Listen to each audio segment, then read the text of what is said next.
కాశీబుగ్గ టౌన్లో ఒక ప్రైవేటు వ్యక్తి వెంకటేశ్వర దేవాలయాన్ని కట్టాడు.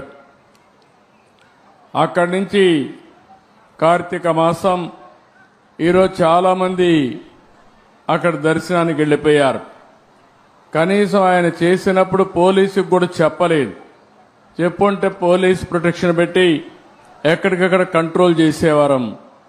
అది చేయని దానివల్ల 9 మంది తొక్కిడికి గురయ్యి చనిపోయే పరిస్థితికి వచ్చారు.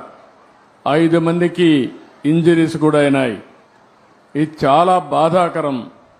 నేను ప్రతి ఒక్క ప్రాణాన్ని కాపాడుకోవాలని అనేక ప్రయత్నాలు చేస్తూ ఉంటే కొంతమంది ప్రైవేటు వ్యక్తులు ఇలాంటి కార్యక్రమాలు చేయడం చాలా బాధాకరం.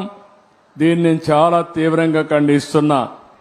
రాష్ట్రంలో అందరికి కూడా విజ్ఞప్తి చేస్తున్నా, మన ప్రాణం చాలా ముఖ్యం. ప్రాణాలు కాపాడుకోవాలంటే మనం కూడా ఒక బాధ్యతగా ఉంటే తప్ప ఓసారి వెళ్ళిపోవడం, ఎక్కువ మనుషులందరూ సమీకరణ కావడం, అక్కడ స్టాంపేడ్ జరగడం, ఇలాంటి దుర్ఘటనలు జరిగేదానికి దోహదం చేసే పరిస్థితి వస్తూ ఉంది.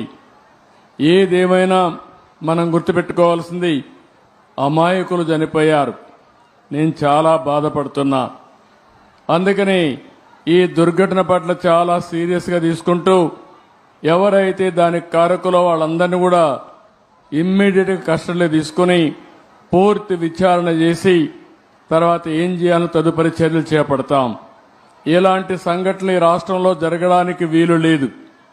అందుకే ఒక పక్క దాన్ని చేస్తూనే అమాయకులు చనిపోయారు. 9 మంది ప్రాణాలు కోల్పోయారు. ఆ 9 మంది ప్రాణాలు కోల్పోయిందని నేను చాలా బాధపడుతున్నా. ఏ ఒక్క వ్యక్తి చనిపోకూడదనేది నా భావన. ప్రాణం విలువైనది. అలాంటి ప్రాణాలు పోగొట్టుకున్నప్పుడు మనం కూడా బాధ్యతతోనే ఇది చేయాల్సిన అవసరం ఉంటుంది.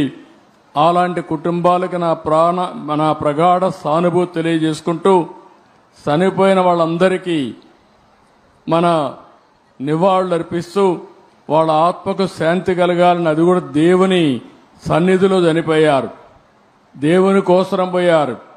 కానీ ఈరోజు వాళ్ళంతా కూడా ప్రాణాలు వదిలిపెట్టే పరిస్థితి వచ్చారు. చాలా బాధేస్తుంది. ఏదేమైనా మనం అందరం నిమిత్త మాత్రం. ఓసారి సంఘటనలు జరుగుతాయి. జరగకూడదని ఎన్ని ప్రయత్నాలు చేసినా కొన్ని సంఘటనలు జరుగుతున్నాయి. నేను ఆ విషయాలను కూడా మీతో మళ్ళీ మాట్లాడతాను.